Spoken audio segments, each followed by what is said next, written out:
이성록이랍니다. 반갑습니다.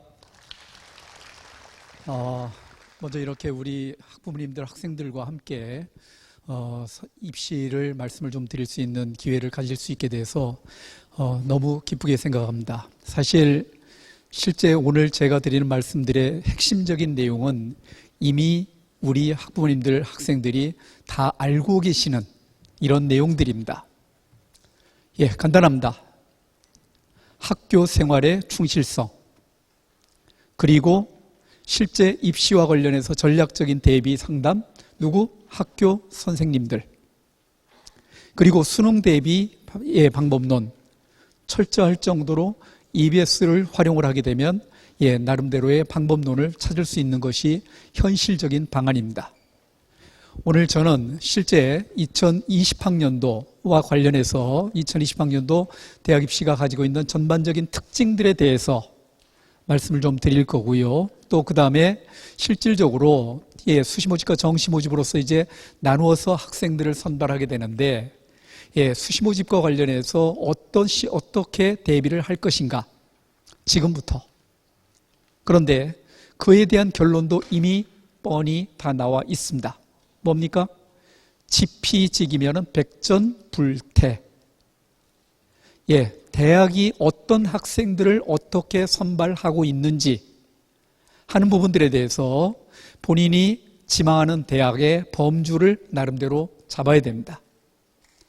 어느 대학까지 갔었을 때 용서가 될 것인가 하는 범주를 잡게 되고, 또 그와 아울러서 본인이 가지고 있는 성적 구조상의 특징들에 대해서 정확하게 분석을 할 줄 알아야 됩니다. 예를 들어서 내신 성적과 수능 성적과의 상관관계를 따졌었을 때 어느 성적이 훨씬 더 유리한 구조를 가지고 있는가? 또 내신 성적만 좋은 친구인가? 아니면은 실제 학교 생활을 충실하게 한 모습들이 생활기록부에 정확하게 구현이 되어 있는 이런 학생인가? 아니면 내신은 조금 낮더라도 논술 역량에서 뛰어난 역량들을 가지고 있는가 하는 것들을 좀 더 정확하게 객관적으로 성적을 파악을 하게 된다면, 그 이후에 전략을 세운다면 특히 오늘 이제 설명드리는 부분들이 전형별로 가지고 있는 각각의 특징들이 어떤 특징들을 가지고 있는가 하는 부분들을 말씀을 좀 드릴 텐데, 그런 특징에 부합되는 이런 전략을 잡으면은 충분히 의미 있는 합격 전략을 가질 수 있다라는 부분들 말씀을 좀 드리겠습니다. 자, PPT 보시면서 설명을 드리는 걸로 이렇게 하겠습니다.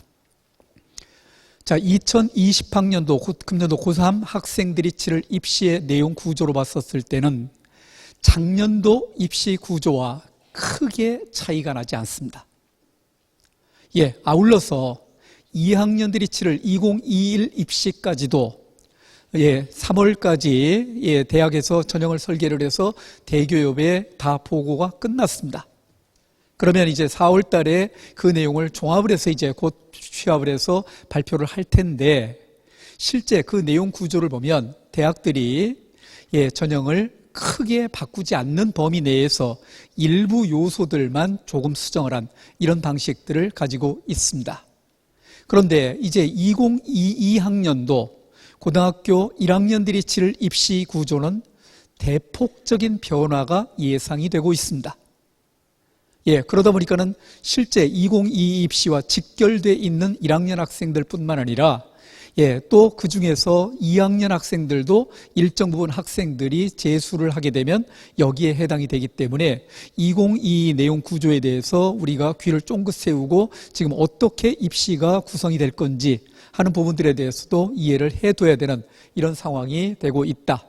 그래서 이제 오늘 저는 2022학년도의 입시가 어떻게 조금 변하는 부분들이 큰 계략적인 내용에 대해서 말씀을 좀 드리고, 결국 중요한 것은 2020학년도 입시의 특징과 관련해서 수시모집에서 나타나 있는 전반적인 특징들에 대해서, 그리고 이제 이런 부분들에 대해서 말씀을 좀 드리고, 마지막에 수능과 관련해서도 간단하게 내용을 언급을 해드리는 이런 시간을 준비를 했습니다. 자, 2022학년도 고등학교 1학년들이 치를 입시에서는 달라지는 점들이 대입전형의 구조가 개편이 되고 수능체제가 개편이 되고 학생부 종합전형의 공정성을 제고하기 위한 여러 가지 장치들을 부과하게 되고 대학별 고사가 개선이 되는 이런 구조를 가지고 있다. 먼저 이제 수능 정시에서 수능 전형의 비율, 이 비율을 교육부에서 의무적으로 수시에서 예를 들어 대학들이 전형을 설계할 때 정시 모집에서 30% 이상을 요구를 하고 있습니다. 그런데 지방대학을 중심으로 해서 많은 대학에서 이 30%를 정시 모집 30%를 못 맞출 가능성들도 있는 대학들이 현실적으로 나타나고 있습니다. 이런 대학들 같은 경우는 수시 모집 학생부 교과 전형에서 정원의 30%를 맞추게 되면 이런 부분들도 용인을 하겠다라고 해서 달라지는 부분들입니다. 그렇기 때문에 정시 수능 전형 비율이 지금보다도 조금은 확대될 가능성들이 있다. 그런데 실제 확대되긴 되지만 대폭적으로 확대가 되느냐? 그건 아니다. 일정 부분에 확대가 되는 요소들은 드러나 있지만 실제 대폭적인 확대까지는 안 갈 가능성들이 현실적으로 대단히 많다라는 점들이 두드러진 특징이고요.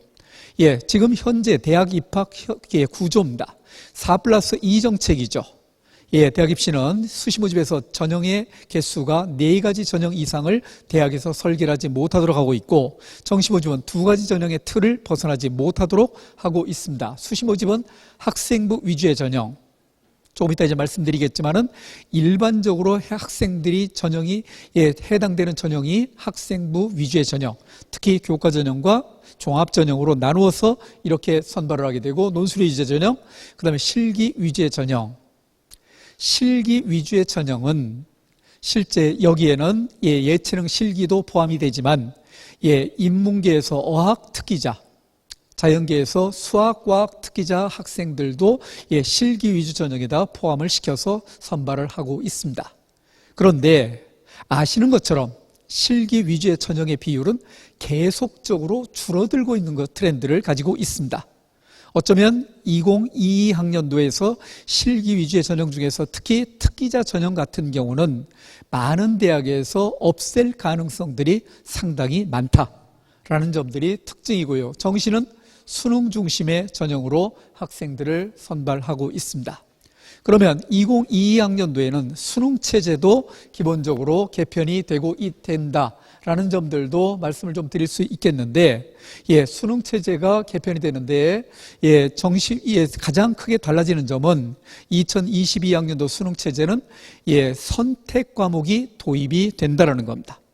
수학 교과에서 선택 과목이 도입이 되고, 예를 들어서 직업 탐구라든지 탐구 영역에서도 나름대로 선택 과목이 도입이 되는 이런 특징들을 가지고 있고, 수능 최장력 기준의 비율이 드러나고 있는데 수능 최장력 기준은 자율적으로 조정이 된다. 그런데 교육부로부터 실제 대학에서 압력을 받는 내용은 과도하게 수능 최저 기준을 걸었었을 때 이 부분은 기여대학 지원 사업에서 대학에 지원을 해주는 사업이 있는데 이 부분에서 페널티를 주겠다라는 부분들도 나타나고 있기 때문에 과도하게 수능 최저 기준을 걸 것 같지는 않다라는 점들이 주된 특징이라고 말씀 좀 드릴 수 있겠고요. 수능 출제 과목 및 범위가 변하고 있다라는 부분들도 말씀을 좀 드립니다.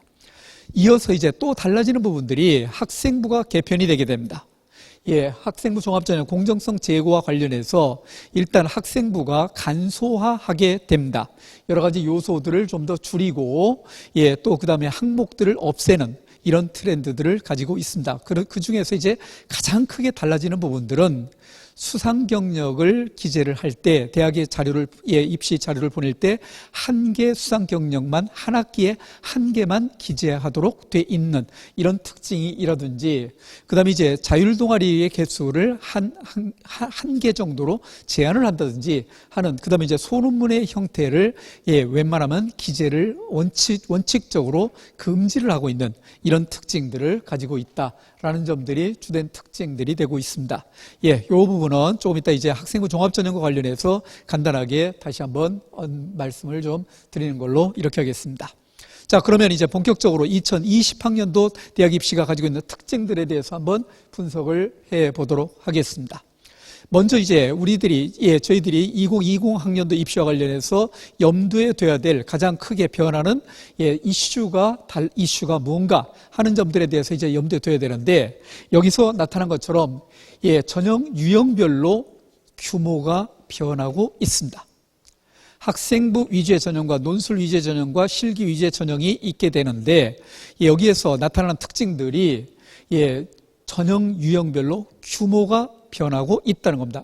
이 규모가 변한다는 얘기는 입시 전략을 가질 때 어떤 쪽에 포커스를 맞출 것인가 하는 전략을 잡는 데 있어 상당히 중요한 의미를 지니고 있죠. 이 내용을 간단하게 먼저 살펴보면, 중상위권 대학을 중심으로 해서, 특히 상위권 대학과 중상위권 대학을 중심으로 해서 학생부 종합전형으로 선발하는 인원이 조금씩 계속 늘어나고 있는 트렌드들을 가지고 있다는 점이 두드러진 특징이고요. 그 다음에 이제 중상위권 대학에서 33개 대학에서 논술 전형을 실시를 하고 있는데, 여전히 낮은 비중이 아니라 여전히 높은 비중을 차지하고 있다. 그렇기 때문에 논술 전형도 기회의 땅으로서 활용할 수 있는 학생들이 있게 된다 라는 점들도 말씀을 좀 드리고요.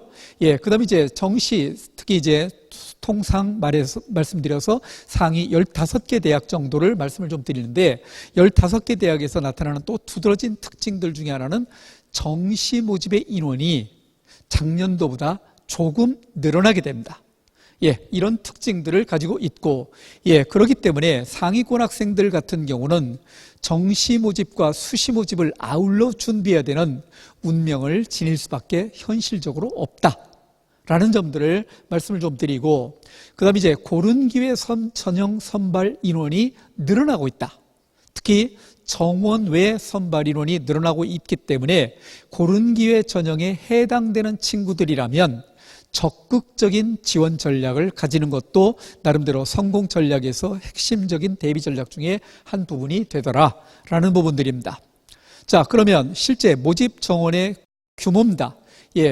전형 유형별로 모집의 규모가 어떻게 나타나고 있는가 하는 것들을 보여주는 자료입니다. 작년도보다 금년도에 나타난 특징들이 대비가 되어 있습니다. 학생부 교과 중심의 전형, 42%를 여기서 뽑습니다. 어마어마한 인원을 학생부 교과 전형을 통해서 선발하고 있고, 학생부 종합전형으로 전체 대학에서 선발하는 인원을 보면 24.5% 밖에 안 뽑는 것처럼 보입니다. 이거는 전국에 있는 200개 대학의 그 내용을 전체를 다 합산을 해서 통계를 낸 이런 자료입니다. 논술 전형은 3.5% 밖에 안 뽑습니다. 실질적으로 뽑는 인원 자체가 대단히 적은 것처럼 이렇게 나타나고 있습니다. 그러면 이 내용은 실제 사실인가? 맞습니다. 전국적인 통계 자료로서 사실입니다. 그런데 아까 말씀드렸던 것처럼 실질적으로 우리 학생들이 지원을 하고자 하는, 가고 싶어하는 상위권 대학을 중심으로 해서는 어떤 양상들이 드러나고 있는가? 예를 들어서 서울에 있는 상위 15개 대학이라든지 또 지방의 이제 국립대학이라든지 이런 상위권 대학을 중심으로 해서 나타나는 구조를 본다라면, 학생부 교과 전형의 전체 모집 대학에서 42%를 가지고 있지만은 실제 15개 대학에서 뽑는 내용은 13.8% 밖에 안 뽑습니다.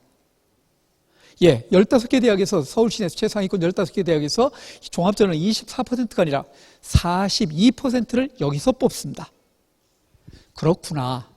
상위권 학생들의 선발하는 구조를 본다라면 실제 상위권 학생들의 선발 구조는 학생부 종합전형 중심으로 해서 선발을 하고 있는 것이 현실적으로 나타나는 특징. 논술 전형 어떻습니까? 3.5%라고 말씀드렸는데 실제 15개 대학에서 뽑는 내용으로 16%를 여기서 선발하고 있습니다. 자, 그러면 여기서 이제 우리 염두에 둬야 될 내용이 있죠. 아까 제가 모두에 뭐라고 말씀드렸습니까? 대학에서 어느 대학까지 갔었을 때 금년도에 내가 어느 대학까지 가면 용서가 될 것인가? 데드라인을 분명히 정해둬야 되죠. 그 데드라인을 터무니없이 정하는 것이 아니라 실질적으로 수시 모집, 수능과 관련해서 정시 모집으로 지원을 했었을 때 갈 수 있는 대학의 범주가 있을 겁니다. 그 범주를 통해서 나름대로 학교 선생님과 상담을 통해서 어느 대학 그룹의 대학까지 가면 용서가 될 것인가, 이 부분에 대해서 어느 정도 전략적인 대비를 해야 된다. 왜? 전형 구조상의 특징들이 최상위권 대학에서는 학생부 종합전형 중심으로 해서 선발을 하고 있고, 좀 그 밑에 대학으로 내려오게 된다면 학생부 교과 전형의 비율이 조금 더 늘어나고 종합전형의 비율이 조금 더 떨어지고 논술 전형으로 뽑는 비율이 좀 더 떨어지고, 그 밑에 대학으로 내려오게 되면 교과 전형 중심으로 해서 뽑고, 종합 전형이 일부 전형이 포함이 되고 논술 전형은 아예 없고, 이런 내용 구조상의 특징들을 가지고 있다는 겁니다. 이런 면에서 이제 우리 학생들의 성적 구조를 정확하게 파악하고 전략적인 대비를 해야 되는 것이 가장 중요한 전략 의미를 지니더라라는 부분들에 대해서 말씀 좀 드립니다. 실제 구체적으로 자료를 보시면 여기 나와 있는 것처럼 이런 대학 같은 경우는 78.5%를 학생부 종합전형으로 선발하고, 그 다음에 정시는 수능 중심의 선발이고요. 연세대학교 같은 경우는 교과 전형이 없죠.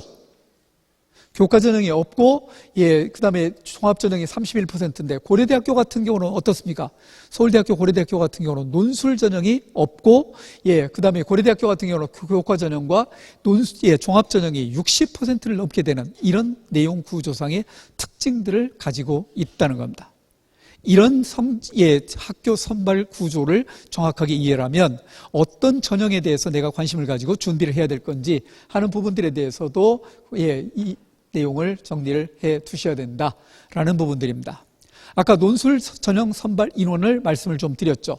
논술 전형도 실질적으로 전체 모집 대학에서 이런 정도의 인원을 선발하고 있고, 그 다음에 실제 교과 전형에서 이렇지만 최상위권 대학에서 논술 전형 인원이 2,293명으로서 교과 전형보다 많이 선발하는 구조를 가지고 있고, 중상위권 대학으로 내려오면 내려올수록 이 비율이 조금 더 낮아지게 되고 교과 전형보다 이런 특징들을 가지고 있더라라는 겁니다. 중상위권 대학에 오면 종합전형이 가장 많이 선발을 하고 논술 전형이 14% 정도를 선발하고 있다.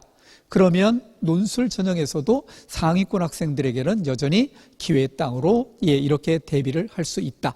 그런데 논술 전형 현실적으로 지금 대비할 수 있는 방법론 자체가 없다라는 거죠. 없는 거 맞습니까? 학교에서 논술 대비를 할 수 있는 현실적인 여건들이 그렇게 잘 갖춰진 학교들이 많지 않습니다. 어디 있습니까? EBS 있잖아요. 왜 활용 안 합니까? EBS를 통해서 논술 전형과 관련해서 충분히 대비할 수 있는 이런 기회를 가질 수 있고, 연습을 할 수 있는 기회들도 충분히 있다는 겁니다. 이런 점, 오늘 대비할 수 있는 방법론까지도 좀 이따 이제 그런 부분들을 보고 말씀을 좀 드리겠습니다. 그렇기 때문에 논술 같은 경우도 많이 줄었다. 그렇지만은 여전히 중상위권 대학을 중심으로 해서 많이 나타나고 있고, 논술 전형은 준비된 학생들이 지원을 하는가 하면 많은 경우에서는 그냥 한번 질러보는 학생들. 근데 이 학생들 같은 경우는 결국은 어떤 역할밖에 못합니까? 대학에서 전형료 수입 늘려주는데 이런 역할밖에 못하는 이런 학생들이죠. 논술도 준비를 하게 되면 충분히 합격 전략을 가질 수 있는 이런 의미를 가지고 있더라라는 부분들이 주된 특징입니다. 그다음에 이제 정시 모집 인원이 조금 더 증가되고 있다. 아까 말씀드렸습니다. 이런 상위권 대학 중심으로 해서 정시 모집 비율이 이런 정도로 증가되고 있다. 금년도에 달라진 특징들 중에 한 부분이 된다. 그 다음에 이제 실제 이 대학들 같은 경우도 서울시내 주요 대학에서 정시 모집 인원이 30%를 넘겨서 학생들을 선발하는데 2022학년도에는 이 대학들이 전체 30%를 정시 모집에서 무조건 넘겨야 되는 이런 구조를 가지고 있다는 점도 아까 말씀을 좀 드렸습니다. 중상위권만 늘었죠. 기회는 여전히 기회의 땅이다 라는 점들도 말씀을 좀 드립니다. 자, 고른기회 전형 보십시오. 정원 내 전형이 3,000명이나 되는 인원들이 금년도에 늘어나고 있다는 겁니다. 그렇기 때문에 고른기회 전형에 해당되는 친구들인가, 자격 조건을 가지고 있는가, 자격 조건을 가지고 있다면 적극적인 지원 전략을 가져가는 것도 현실적으로 맞는 전략이다. 그런데 주의를 해야 될 부분들은 어떤 학교 같은 경우는 모집 인원이 해당 학과에서 뽑는 모집 인원이 한두 명밖에 뽑지 않는 학교들도 있습니다. 그런데 한두 명밖에 뽑지 않는 학교들에서 예를 들어서 고른교회 전형에서 기초생활수급자 및 차상위 계층과 농어촌 전형을 함께 묶어서 뽑는 이런 대학들도 있습니다. 그런데 농어촌 전형 중에서 해당되는 친구들 중에서 성적이 높은 학생들이 그런 해당 학과에 한두 명밖에 뽑지 않는 학과에 또 그 학과가 소위 인기 학과일 경우에는 지원 전략을 잡을 때 상당히 유의를 해야 됩니다. 왜냐하면 그런 학과에는 상당히 성적이 높은 친구들이 지원을 하는 경우도 없지 않더라.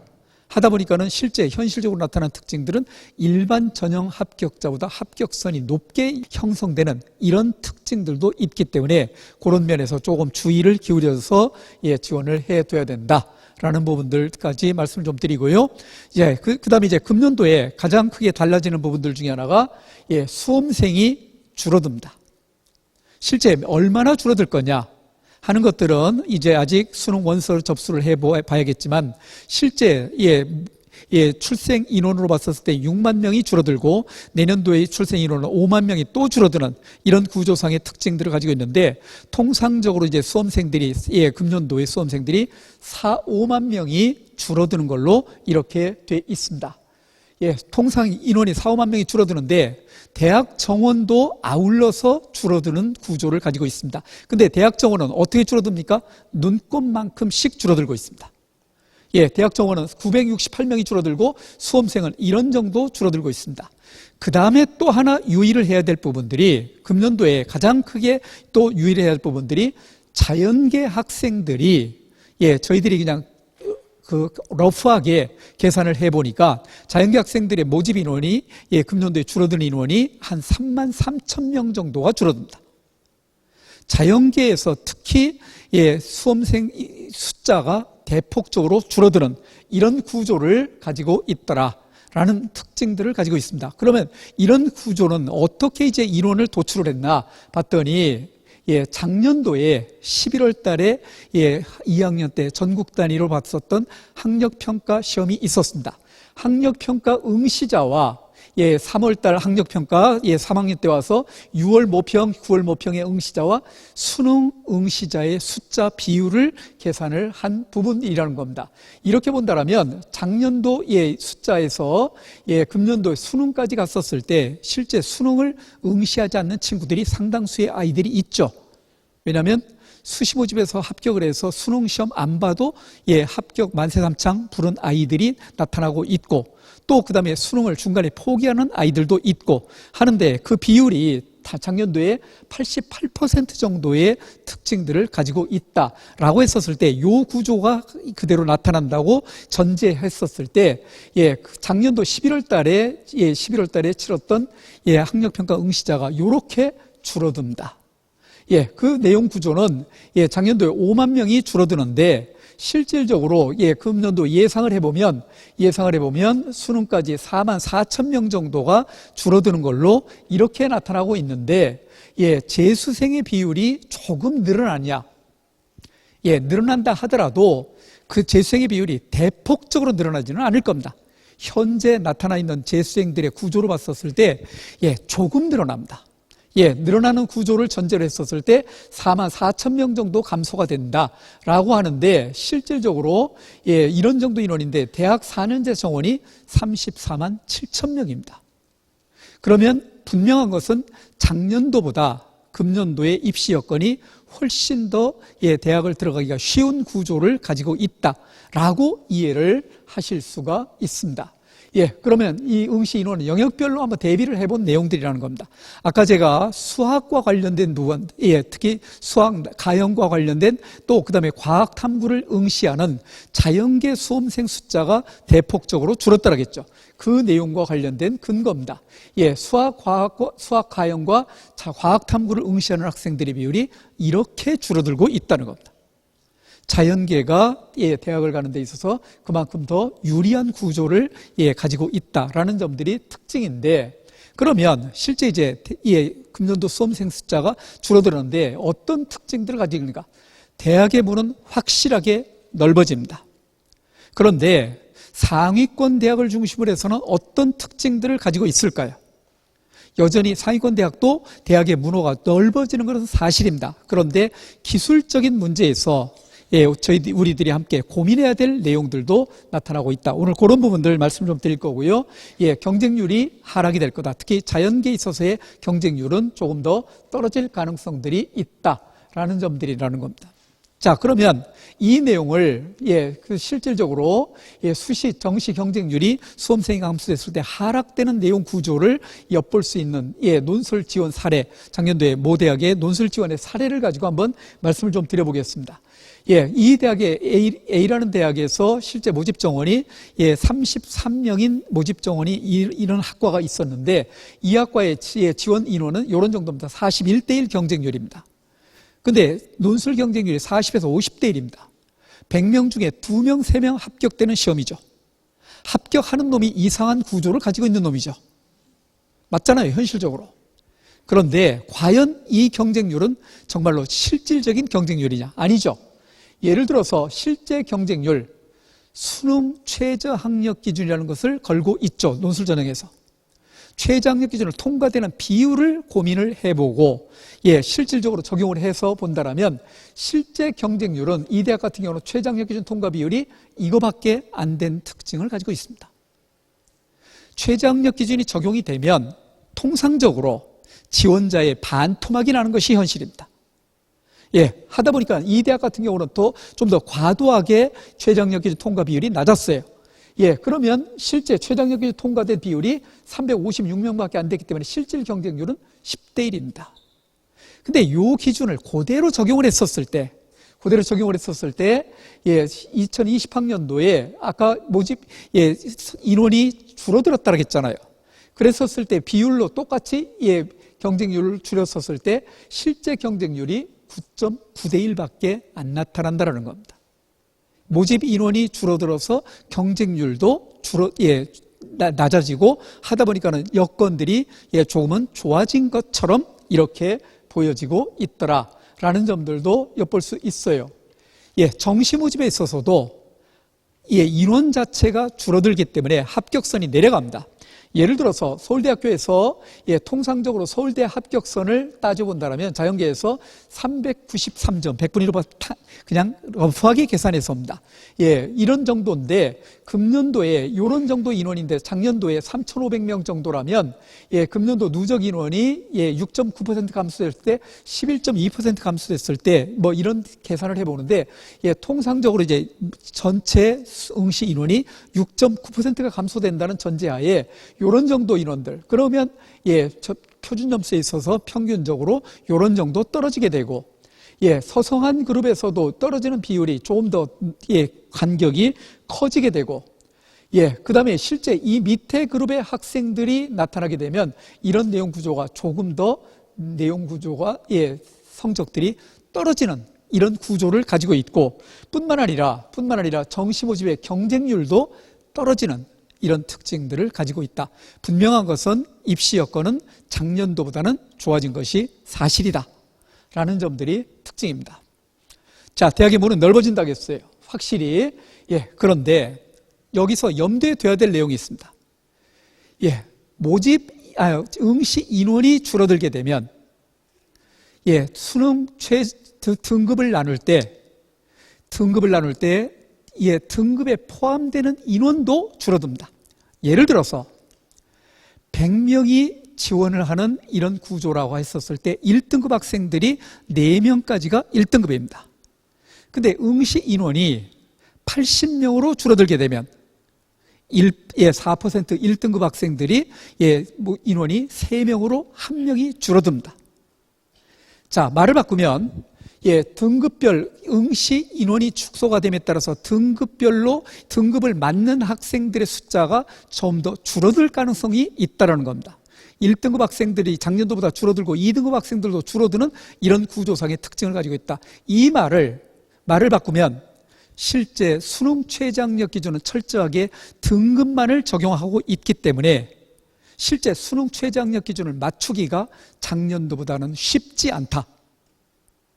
특히 상위권 학생들 중에서 수능 최저학력 기준을 요구하고 있는 대학에 지원을 했을 때 수능 최저학력 기준을 맞추기가 작년도보다는 훨씬 더 어려운 구조를 가지고 있다라는 특징들을 가지고 있습니다. 예를 들어서 국어과 영역에서 본다라면 작년도보다 1등급 맞는 학생들의 숫자가 예를 들어서 응시 인원이 8.4%가 줄어든다라고 가정을 했었을 경우에 1등급 맞는 학생들 숫자가 2,000명이 줄어듭니다. 그랬었을 때 최상위 의과대학을 지원하는 아이들이 요구하는 수시모집에서 요구하는 대학들이 최저학력 기준이 111을 요구했는데 여기에 해당되는 인원들 자체가 훨씬 더 줄어들 가능성이 있다. 그만큼 입시는 쉬운 구조가 아니다 라는 점들을 엿볼 수 있다는 겁니다. 수학 가형에서도 마찬가지죠. 수학 가형에서 나타난 부분들도 마찬가지라는 겁니다. 이런 특징들을 가지고 있기 때문에 어쨌든 수능 최저학력 기준은 여전히 상당히 많은 문제점으로서 우리 학생들을 부담을 줄 가능성이 있다 라는 점들도 말씀을 좀 드리고요. 그러면 여기서 이제 정시모집과 수시모집이 있는데 수시모집과 정시모집 중에서 이런 여건 속에서 어떤 준비들을 어떻게 할까? 가장 먼저 따져봐야 될 부분은 먼저 수시에 대한 준비도죠. 어느 정도까지 준비가 되어 있는가? 라는 부분들이고요. 그 다음에 이제 수능 성적대가 어떻게 나와 있나. 우리 학생들은 성적이 막연하게 지금 제가 오늘 그 자료는 분석을 안 해드렸는데 3월달 모의평가, 학력평가 끝나고 나서 집에 와서 우리 학생들이 보인 반응이 뭡니까? 엄마, 가장 중요한 시험은 6월 모의평가래. 그 다음에 또 계산을 해봤죠. 국어 영역 시간이 없어 다 못 읽었죠, 지문을. 몇 점 올라가리라고 계산하고 수학 계산 미스 너무 많이 했죠. 가만히 보니까는 29번 30번 문제까지도 해결할 수 있는 여건이 될 수 있을 것 같거든. 왜? 해설 읽어보고 이배수 선생님 해설 들어보니까는 충분히 이거 맞출 수 있을 것 같거든. 근데 성적 그렇게 많이 오릅니까? 안 올라요. 실제 여건들이 그렇게 좋지 않은 이런 구조를 가지고 있다는 겁니다. 그런 면에서 이제 수능 성적대를 중심으로 해서 내가 갈 수 있는 대학의 범주가 어떤 정도 되고 있는가 하는 것들이 이제 기준이 중요하다. 그러면 어떻게 해야 될까? 이런 구조 속에서 상위권 학생들 같은 경우는 정시는 기본입니다. 상위권 학생들 같은 경우는 중위권 학생들까지 정시는 기본이고 수시 모집 중에서 어떤 전형을 자기가 전략적으로 공략을 할 것인가 하는 부분들을 통해서 상위권 학생들 같은 경우 대비를 해야 되고 중위권 학생들 같은 경우는 자신의 위치를 통해서 수시와 정시를 따져야 되는데 특히 정시를 손을 놓을 수가 없는 구조를 가지고 있기 때문에 비중을 수시에다가 좀 더 높은 비중을 두고 준비를 하되 정시를 어느 정도 비중을 가지고 준비를 할 거냐라는 부분들에 대해서 대비를 해야 되고 중하위권 학생들 같은 경우는 수시 모집에다가 올인하는 전략을 가지고 있는데 오히려 중하위권 대학에서 어떤 학생들이 있는 거 아니 내신 성적보다 내신 성적은 5, 6등급 나왔는데 수능 성적이 4등급, 5등급 나온 친구들이 있는데 이 친구들 같은 경우는 정시 모집을 통해서 의외로 지나갈 수 있는 대학들이 있다는 겁니다.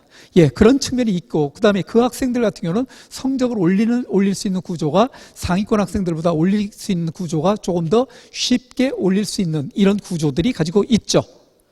이런 특징들이 있기 때문에 전략적으로 정시 모집과 관련된 관심을 가져두는 것들도 나름대로 방법이 될 수 있다라는 부분들, 이런 부분들에 대해서 선생님과 실제 상담을 통해서 전략적으로 어떻게 금년도에 합격 전략을 가져갈 것인가 하는 전략을 세워야 된다라는 부분들이라는 겁니다. 그러면 세 번째 내용으로서 이제 수능 최저학력 기준이 금년도에도 영향력을 상당히 차지할 가능성이 있다라는 이슈에 대해서 이제 말씀을 좀 드리겠습니다.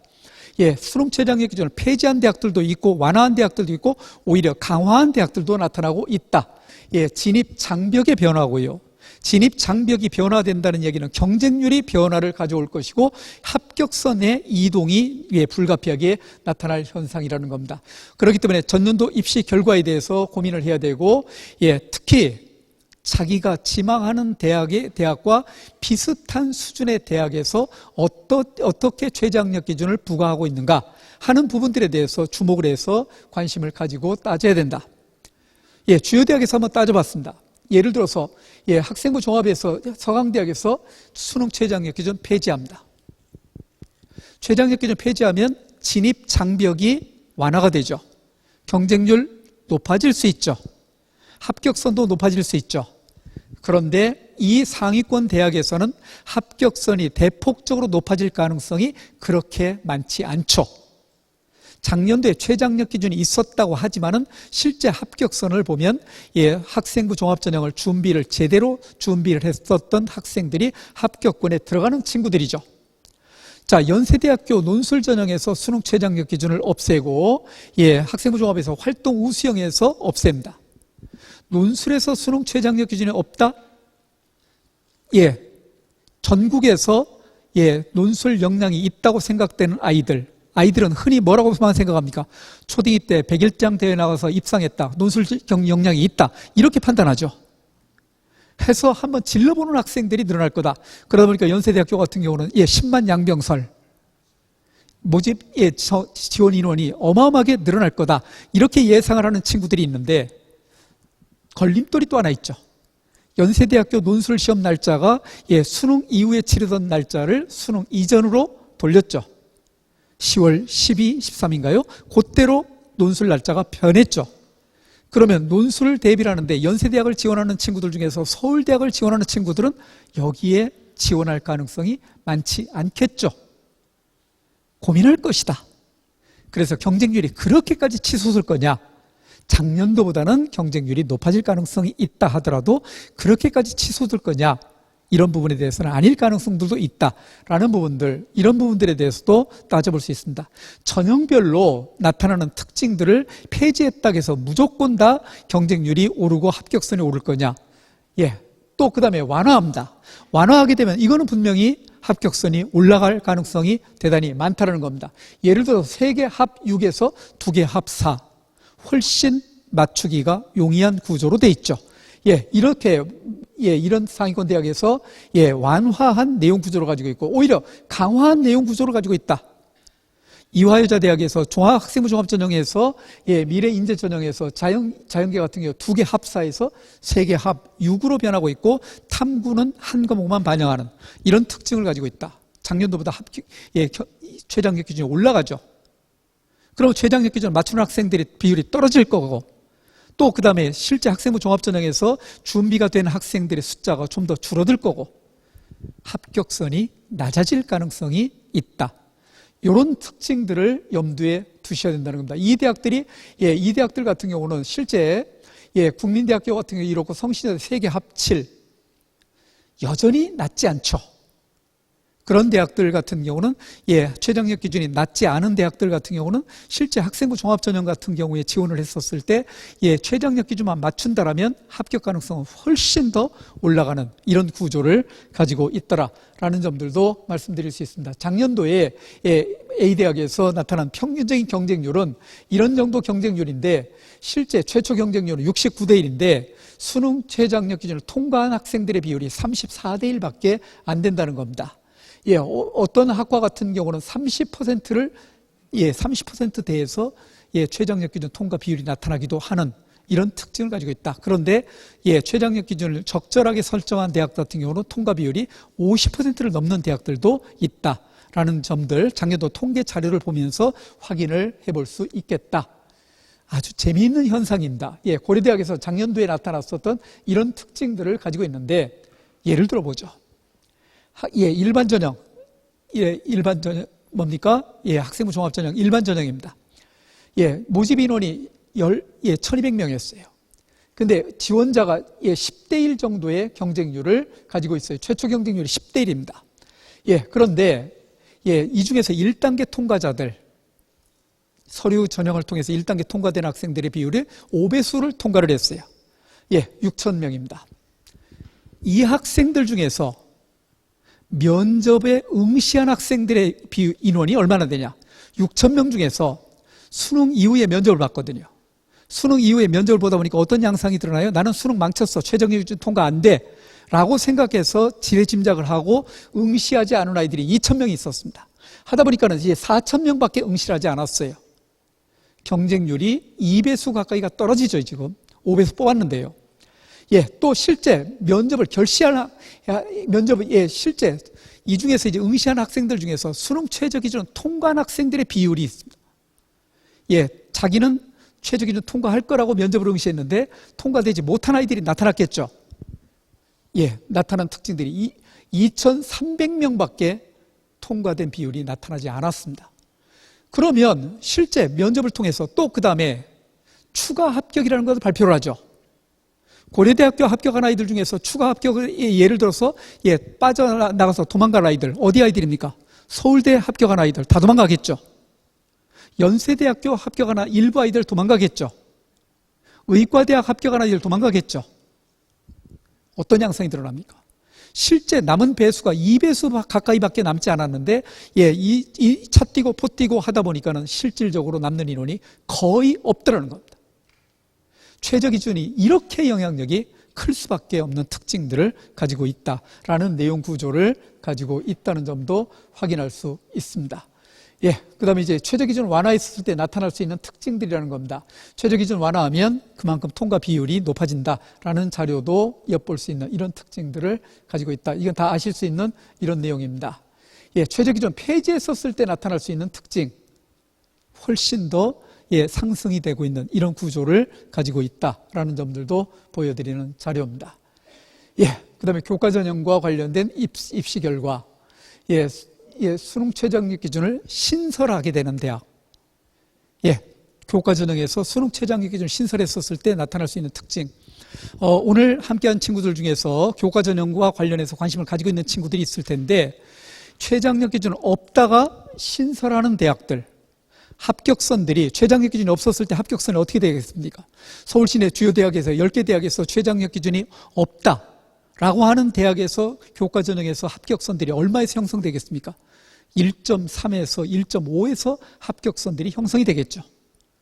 1.3등급, 신이 내린 등급이죠. 그런데 최저학력 기준을 거는 순간 1점대 중후반, 2점대까지도 내려가는 이런 구조적인 특징들을 가지고 있다라는 점들입니다. 그런 면에서 최저학력 기준의 영향력이 어느 정도로 나타나고 있는가 하는 점들과 관련해서 지금까지 말씀드린 내용을 다시 한번 정리해보면, 폐지했었을 때 진입장벽이 낮아진다는 점, 대학별 고사 영향력, 경쟁률도 올라가고 충원율도 올라간다. 완화했었을 때는 대학별 고사의 논술 고사의 영향력이 높아지게 되고 이 수시 2월 인원은 줄어들게 되는 이런 특징들을 가지고 있고, 강화했었을 때 이런 영향력을 가지고 있다. 이런 면들도 염두에 둘 필요가 있겠다. 그러면 수능 최저학력 기준 어떻게 나타나고 있는가? 이거는 지망하는 대학의 수능 최저학력 기준에 대해서는 정확하게 아시고 계셔야 될 겁니다. 이런 면들 있다는 것도 확인을 할 수 있습니다. 자, 그러면 이어서 이런 구조상의 금년도 입시 구조가 가지고 있는 특징들을 말씀 좀 드리면서, 실제 금년도에 그러면 전형 유형별로 나타날 특징들에 대해서도 간단하게 한번 정리를 해보도록 하겠습니다. 자, 학생부 교과 전형. 아까 말씀드렸죠? 내신 성적 중심으로 해서 뽑는 전형인데, 여기에다가 수능 최저학력 기준을 부과하고 있는 상위권 대학에서 수능 최저학력 기준을 부과하고 있는 경우가 있더라. 학생부 종합전형 어떻습니까? 교과 성적과 교과 활동, 또 비교과 활동까지 아울러 살펴보게 되고, 그 다음에 2단계에서 면접 전형까지 포함이 돼서 선발하는 내용 구조를 가지고 있고, 논술 전형, 교과 역량을 포함한다고 하지만 내신을 포함을 하고는 있지만은 현실적으로 내신의 영향력은 거의 없고, 논술의 영향력은 결정적이고, 게다가 수능 최저학력 기준의 영향력은 더 큰 이런 구조상의 특징들을 가지고 있더라. 정시전 교과 역량이 내신이 일부 포함되는 대학들도 있지만은 내신의 실질적 의미는 크지 않고, 정시 같은 경우는 완전히 수능 중심이다. 그러면 학생부 교과 전형부터 말씀을 좀 드리도록 하겠습니다. 대학마다 구조가 달라요. 내신 100%가 있는가 하면, 내신과 그 다음에 2단계에서 1단계에서 내신을 뽑아놓고 2단계에서 면접을 통해서 학생들을 선발하는 대학도 있고, 비교과 서류를 보는 대학들도 있습니다. 기본적인 요소에다가 다른 요소가 하나씩 추가될 때마다 합격선들은 떨어진다 라는 구조. 이 대학 같은 경우는 내신 100% 전형입니다. 수능 최저학력 기준 적용하게 되면 최상위 등급에서 조금은 빠지는 이런 학생들도 합격권에 들어가는 이런 특징들을 가지고 있다겠는데, 이 대학들 같은 경우는 수능 최저학력 기준 적용이 안 됩니다. 어마어마하게 합격선들이 높아진다 라는 특징들도 엿볼 수 있다라는 점들도 말씀을 좀 드리고요. 지방 국립대학을 중심으로 해서 전북대 같은 경우는 학생부 교과 서류와 내신 성적과 아울러서 비교과까지도 일정 부분 포함이 돼서 선발하는 이런 특징들을 가지고 있더라라는 점들입니다. 그러면 실제 우리 학생들이 염두에 둬야 될 것은 또 대학마다 반영하는 방식들이 다르다는 겁니다. 반영 교과도 다르고요, 반영 과목 수도 다르고, 반영 방법도 다르고, 반영 지표도 다르고, 영역별 반영 비율도 다르기 때문에 우리 학생들이 반드시 이 부분은 가장 핵심적인 자료들을 누가 가지고 계시는 거니? 학교 선생님들께서, 진학 담당 선생님께서 자료를 가지고 계십니다. 그래서 지망하는 대학에서 합격선들이 어느 정도 나타나고 있고, 지망하는 대학의 내신 성적을 내가 계산해 보면 어떤 성적을 가지고 있는가 하는 것들을 파악을 하실 수 있을 것이다 라는 점들도 말씀을 좀 드립니다. 경쟁률이 실제, 그 다음에 또 하나 또 말씀을 좀 드릴 부분이 경쟁률의 내용 구조입니다. 학생부 교과 전형 같은 경우가 경쟁률이 요렇고, 학생부 종합전형이 경쟁률이 조금 더 높게 나타납니다. 왜? 가능성을 염두에 두고 지원을 하죠. 학생부 교과전형은 이미 성적 나와 있죠. 내신 성적 나와 있는 거 가지고 지원을 하게 되고요. 논술전형이 이렇게 높은데 충원율, 그러니까 전화 찬스를 받는 비율, 불합격했다고 두문불출 시금전폐하고 있는 아이에게 갑자기 전화가, 이런 전화가 딱 걸려오죠. 여보세요? 여기 어느 대학교 입학천대요. 이야기 딱 하는 순간 아이는 만세삼창. 전화기상으로 그냥 소리를 꽉 지르는, 비명 소리가 나는 이런 학생들이 있습니다. 전화 찬스죠. 추가 합격의 비율입니다. 논술 전형 같은 경우 추가 합격의 비율이, 이 대학 같은 경우 보십시오. 추가 합격 비율이 얼마입니까? 50%도 안 됩니다. 예비 1번인데도 불합격을 하는 사례가 너무 많습니다. 그런데 학생부 교과 전형은 어떻습니까? 100%를 넘죠. 정원의 한 배수를 발표하고 또 한 배수를 또 발표해도 못 뽑습니다. 이처럼 예를 들어서 6장의 카드를 지원하는 아이들이 6장의 카드를 지원했었을 때 교과 전형에서 수능 최저학력 기준만 통과되면 합격권에 A, B, C, D 대학에서 여러 개 대학에서 동시 합격을 하고 그 대학 중에 한 개 대학만 골라가기 때문에 나머지 대학들은 전화를 돌려야 되는 이런 상황이 되고 있다는 거죠. 종합전형도 최근에 이제 비율이 점점 올라가고 있습니다. 100% 가까이 올라가고 있는 특징을 가지고 있다는 점도 말씀을 좀 드립니다. 그러면 교과전형의 특징들은 뭡니까? 경쟁률은 종합전형보다는 높지 않더라. 그 다음에 중복 합격자가 많이 늘어나더라. 그 다음에 정시로 2월되는 이런, 수시에서 못 뽑습니다. 전화를 빨리 돌린다 하더라도 못 뽑아서 정시로 2월되는 학교들도, 인원들도 많더라. 그래서 실질적으로 학생부 교과 전형을 통해서 지원할 친구들은 내신 성적이 얼마냐 또 중요하고, 그 다음에 수능 최저학력 기준을 적용하게 되면 통과될지 여부에 대해서 판단을 해봐야 되고, 이런 부분들에 대해서 판단을 하면 전략적으로 어떻게 금년도에 합격 전략을 가져가는데 상위권 대학까지도 충분히 합격할 수 있는 기회를 가질 수 있다. 논술 전형, 우리 학생들이 가고 싶어하는 대학들은 웬만큼 포함이 다 돼 있습니다. 그런데 전남대, 전북대는 뽑지 않고 있죠. 이런 특징을 가지고 있고, 나머지 지역에서는 실질적으로 가고 싶어하는 대학들은 포함이 다 돼 있다는 겁니다. 모집 인원이 2020학년도 작년도보다 금년도에 와서 조금씩 줄어드는 이런 트렌드들을 가지고 있다. 교육부에서 권장사항입니다. 모집 인원을 줄여주고 논술 전형을 실시하지 않았으면 하는 이런 바람들을 가지고 있더라. 논술 유형에 따라서 대학별로 논술 유형들이 다 다르다. 어느 논술도 있는가 하면 인문계에서 통계 및 도표 자료 분석을 통해서 수리 논술을 도입하고 있는 대학도 있고, 영어 제시문을 포함을 하고 있는 대학들도 나타나고 있고, 자연계에서도 마찬가지 수리 논술과 과학 논술이 아울러 통합이 되고 있는 이런 대학들도 나타나고 있기 때문에 지망하는 대학에서 어떤 유형을 가지고 선발하고 있는가 하는 점들에 대해서 염두에 둬야 된다. 논술 준비를 한다고 해서 수능 성적이 오르는 구조는 아니죠.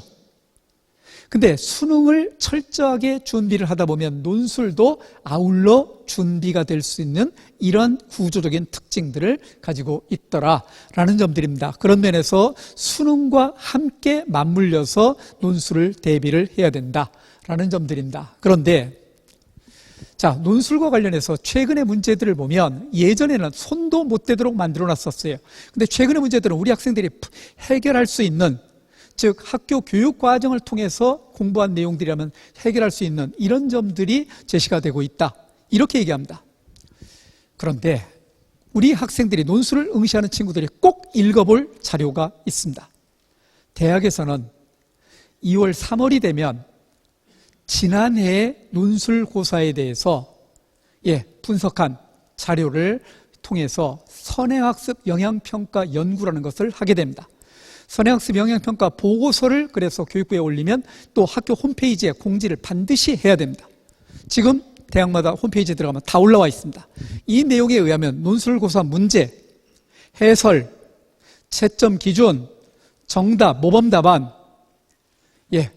내용 구조, 특히 이 문제가 고등학교 교육과정 무슨 교과서 몇 쪽에 있는 어느 내용과 직접적으로 연관이 되고 제시문도 고등학교 교과서에서 활용을 하고 EBS 지문들을 활용을 했습니다 하는 판단의 근거들을 정확하게 써야 됩니다. 여기에서 벗어나게 되면 대학에서 페널티를 먹습니다. 이게 선행학습 영향평가 보고서입니다. 이 내용에 의하면 고등학교 교육과정과 관련해서 충분히 대비할 수 있는 이런 내용들이 이렇게 제시가 되어 있다. 이런 점들이 전체 출제 근거까지 이런 점들까지 다 제시가 되어 있기 때문에 지망하는 대학의 이 홈페이지에 들어가서 이 부분을 다운받아서 몇 번이고 거듭해서 반복적으로 읽어둬야 된다라는 부분들이라는 겁니다. 그러면 논술 대비, 현실적으로 아까 제가 말씀드렸습니다. 학교라는 공간에서 대비를 해주면 좋은데 현실적으로 대비할 수 있는 여건들이 가지고 있는 학교가 많지 않다. 그러면 기본적인 대비, EBS 대비 전략. EBS를 활용을 해서 EBS에서 논술 강좌를 통해서 실질적으로 공부를 하면서 고민하는 시간을 반드시 가져야 된다. 왜? 더군다나 최근의 문제들이 좀 더 쉬워졌습니다. 쉬워졌고 그 다음에 특히 교과서와 EBS 교재를 통해서 드러나 있는 제시문들을 직접적으로 활용하는 출제를 하고 있다는 겁니다. 그런 면에서 EBS를 적극적으로 활용하는 대비 전략을 가져갔었을 때 그리고 각 대학 홈페이지에서 기출문제와 아울러서 선행학습 영향평가 보고서를 몇 번이고 반복적으로 읽어두는 이런 방식을 통해서 준비하면 되겠다라는 점들입니다. 학생부 종합전형입니다. 어떤 전형이냐 알고 계십니다. 학생부 종합전형의 평가 방식을 본다라면 최근에 이제 평가 방식을 본다라면 학교 생활 충실형, 즉 학교 하루의 일과를 보면 아이들의 일과가 80% 이상이 학교 생활로 이루어지죠. 일과의 80% 이상이 또 수업과 연관해서 이루어집니다.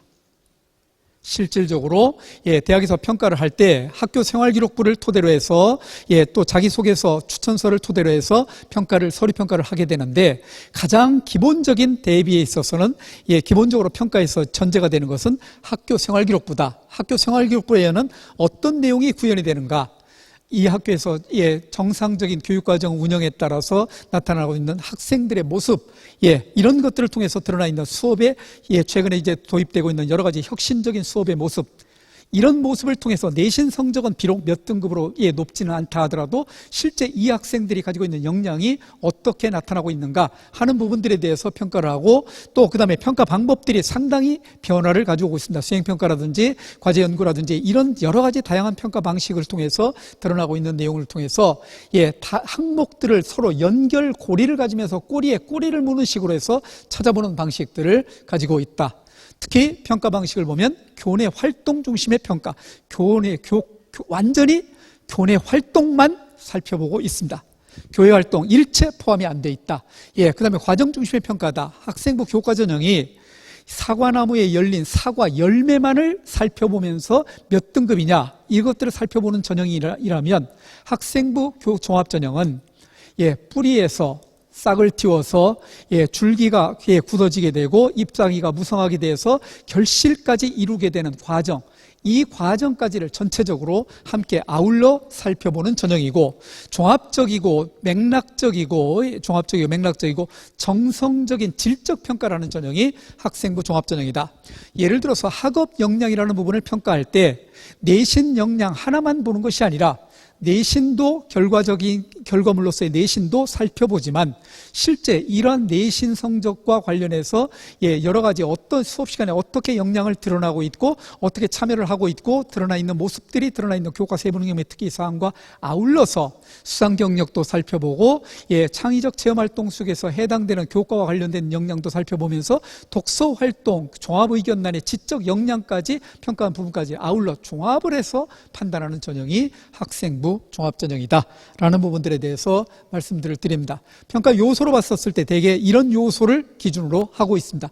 학업 역량, 이 학생이 우리 대학에 왔었을 때 따라갈 수 있을 정도의 기본적인 역량이 되는가 하는 것들을 전제로 하고 있고, 전공적 합성, 전공과 관련된 노력이라든지 관심과 관련된 이런 과정상의 특징들이 어떻게 나타나고 있는가 하는 부분들, 발전 가능성, 질적으로 상승될 가능성, 내신 성적은 조금 더 낮다 하더라도 실제 수업 시간에 창의적인 문제 해결 능력을 발휘를 해서 얘가 이렇게 문제를 해결하는 과정들이 여러 군데에서 엿볼 수 있는 내용들이 드러나더라. 또 그 다음에 리더십을 통해서 엿볼 수 있는 이 학생 역량이 드러나더라. 도전정신이 드러나 있는 부분들을 통해서 발전 가능성, 잠재력을 엿볼 수 있다라든지 이런 부분들에 대해서 염두에 두고 있습니다. 많은 대학에서 이런 기준들을 적용하고 있습니다. 학업 역량을 살펴볼 때 학업 성취도, 내신 성적도 보지만 실제 태도와 의지라든지 탐구 활동을 통해서 교과 시간에 드러난 탐구 활동을 통해서 드러나는 역량, 전공 관련된 교과목의 이수 및 성취도라든지 활동과 경험, 학교 교내 활동만 가지고 살펴보게 됩니다. 인성과 관련된 부분들, 개인적 인성, 성실성, 도덕성도 보지만 사회적 인성, 협업 능력, 소통 역량, 공동체 의식 등등에 대해서 기본적으로 살펴보게 된다라는 부분들과 관련해서, 예를 들어서 학업 역량과 관련해서 살펴보면 공부를 잘한다고 했을 때 내신이 좋음을 통해서 공부를 잘한다는 면도 엿볼 수 있지만, 지적 호기심이 계속적으로 늘어나면서 계속 꼬리를 무는 식으로 찾아가는 방식을 통해서, 또 자기주도적 학업 역량이 뛰어난 모습을 통해서, 특히 수업 시간을 통해서 이해와 적용하는 역량이라든지, 그 다음에 질문하고 발표하는 모습을 통해서, 또 그 다음에 과제 연구를 통해서 드러나 있는 모습들, 특히 이런 것들이 이제 독서 활동까지, 심화 탐구의 모습까지를 종합을 해서 드러나 있는 부분들이 교과 세부 능력의 특기 이상인데, 이런 부분들을 통해서 역량을 살펴보고 판단을 하게 된다 라는 부분들, 전공적 합성과 관련된 부분들도 마찬가지라는 겁니다. 예를 들어 심리학과에서 전공적 합성을 어떤 식으로 살펴보는가 봤더니 사회, 국어, 교과 역량, 토론, 독서 등등의 탐구 활동을 통한 학업 역량이 어떻게 드러나고 있고, 사회와 인간에 대한 호기심이 드러나 있는 교과 활동을 엿보면서, 전공 계열과 관련된 3세계 과정을 통해서 지나치게 전공과 관련해서 협소하게 살펴보기보다는 계열과 관련된 계열적 합성을 좀 더 보는 트렌드들을 가지고 있더라라는 부분들, 그런 면에서 경영학과 같은 경우도 예를 들어서 외국어 역량도 살펴보고 수학 역량을 통해서 드러나 있는 분석적 사고력이라든지 그 다음에 창의성이라든지 도전정신, 이런 부분들을 종합을 해서 놓고 나서 판단하는 전형이다. 인성과 관련된 부분, 발전 가능성과 관련된 부분, 예를 들어서 시간이 지날수록 성적이 향상된다든지, 성적은 낮지만 깊은 사고력을 보이고 있는 교과 활동이 많이 드러나 있다든지, 협업 과정에서 보인 자기주도적인 역량이라든지, 어려운 문제에 직면했을 때 나타나는 문제 해결 능력 등등을 살펴본다. 생활기록부에서 이런 부분들, 예를 들어서 창의적 체험 활동을 통해서 이런 내용들, 교과학습 발달 사항을 통해서 드러날 수 있는 요소들이 상당히 좋은 부분들이 많이 드러나게 된다. 과목별 세특을 통해서 드러나 있는 역량, 이것들은 집중적으로 분석 대상이 된다라는 부분들. 그러면 학생부 종합전형의 지원 전략 간단하게 말씀드리면, 일정 수준의 교과 역량도 필요로 한다.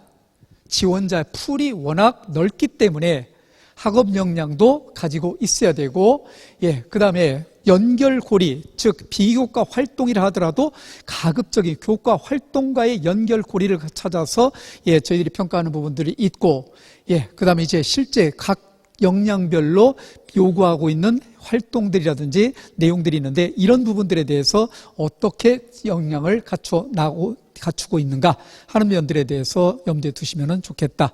학년별 대비 전략도 간단하게 엿볼 수 있습니다.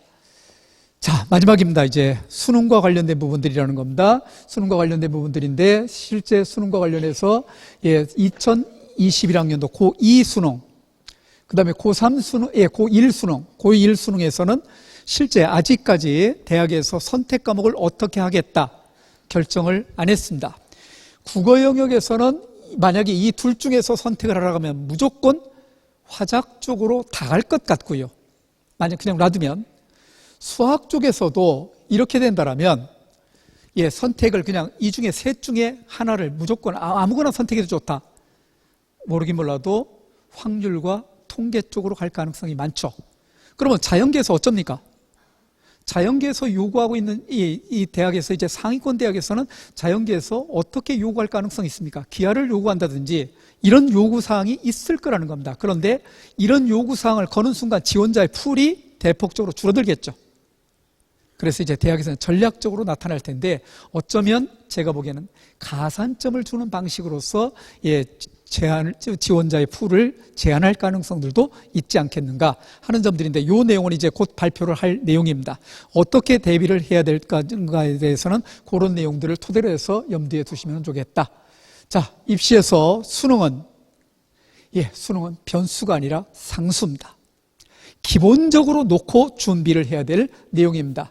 변별력 있는 수능, 작년도의 핵수능이라고 얘기하지만 변별력 있는 수능은 지속이 될 거다라는 부분들이라는 겁니다. 그런 면에서 이제 국어과 역량에서는 길이와 깊이에 대해서 지문의 길이, 지문의 깊이에 대해서 나름대로 대비를 해야 할 거고 수학 같은 경우는 통상적으로 29번, 30번 문제가 킬러 문제, 이 문제를 포기한다 하더라도 1등급이 나오는데 전략적으로 이 문제를 어떻게 할 것인가, 상위권 학생들은 이 대비를 어떻게 할 것인가, 영어 절대평가에 따라서 문제가 무조건 쉬워지냐, 어쨌든 정상적인 출제를 한다는 것이 교육과정평가원의 지침이기 때문에 영어도 결코 소홀히 할 수 없는 이런 과목이다라는 점들. 자, 많은 경우에 실제 우리 학생들이 현재 위치는 이런데 목표치는 저렇습니다.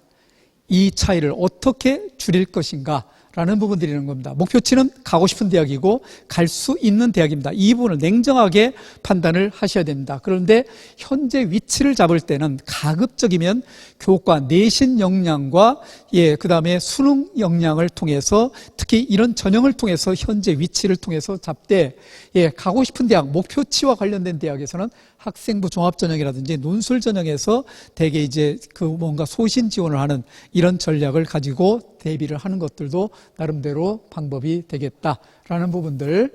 이 부분들은 실질적으로 이제 우리 학생들이 정시로 갔었을 때 지원 가능한 대학의 점수를 이렇게 나타내고 있는 이런 분포를 가지고 있더라라는 점들도 말씀을 좀 드리겠습니다.